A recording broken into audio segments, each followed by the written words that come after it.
final day of New York Fashion Week, and some of the best have been saved for last. Ralph Lauren, Calvin Klein, and Oscar de la Renta. Let's get started. So we've just come out of Ralph Lauren. What'd you think?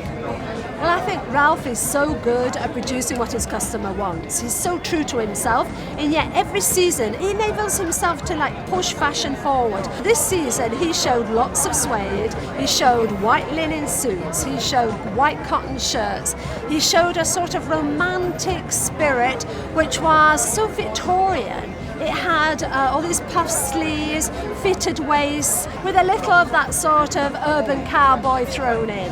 It had a sort of sense of history, but it felt modern because it was all mixed together. And now we're here with Anelli, one of the best street style bloggers in town. This was my first time with Ralph, and to actually see the true American aesthetics up close and see how the actual feel is. It was amazing. When you're growing up in another part of the world, was that your vision of America? Oh, for sure. I grew up in this small area, a little bit outside Oslo, and the only uniform everyone wore was a Ralph Lauren shirt, Levi's 501 jeans. And I could never afford a Ralph Lauren shirt. Well, let's go backstage and steal some. So we're back with my girlfriend, Anna Maria Wilson, and we're talking about Calvin Klein. It was literally the best Francisco Costa show I've ever seen. It was just so beautiful and spot on. Every look, the lines, the colors, the fabric, very, very chic and sleek and minimal and gorgeous. I feel like this season and last season it's very kind of Japanese inspired. Great structured dresses. The whole season is turning out to be a very Calvin-esque season with lots of clean colors and clean lines. Yes, it's so modern, like it strips away all the accessories and lets the woman shine. It's beautiful. Basic and beautiful. Basic and just beautiful. Like you too. Everyone says that about us, and we don't know how to respond. We're very flattered.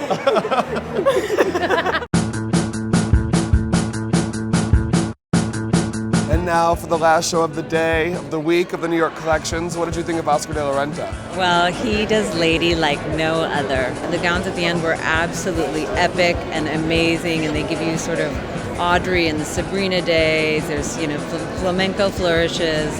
There's all sorts of floral prints. There were just really some striking I think epic gowns. is the right word. Yeah. I'm madly in love with Oscar. I love him so much. He is one of the most elegant men I've ever known. I think it's just his life's mission to make women Melt. I went to see him before the show started, and I always like to test designers to see if they know every single thing they've made. And it was the first thing he said, I love your dress.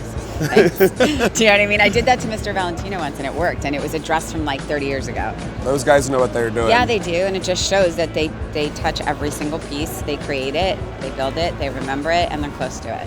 That's it. It's over. New York Fashion Week is officially done. Not that we've stopped working. Let's check in with Glenda Bailey to see what we've learned in the past week of shows.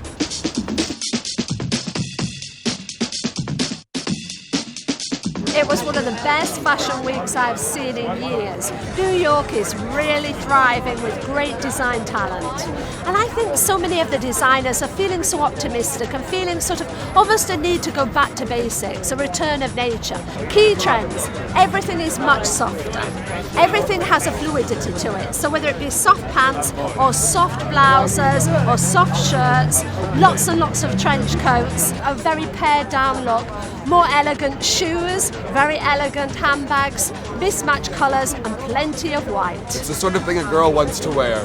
Easy breezy, soft silk is the way forward with a touch of satin for the more flamboyant. Well, those are all the greatest hits from New York. And I'm looking forward to seeing you in Europe. Check back on harpersbazaar.com for more.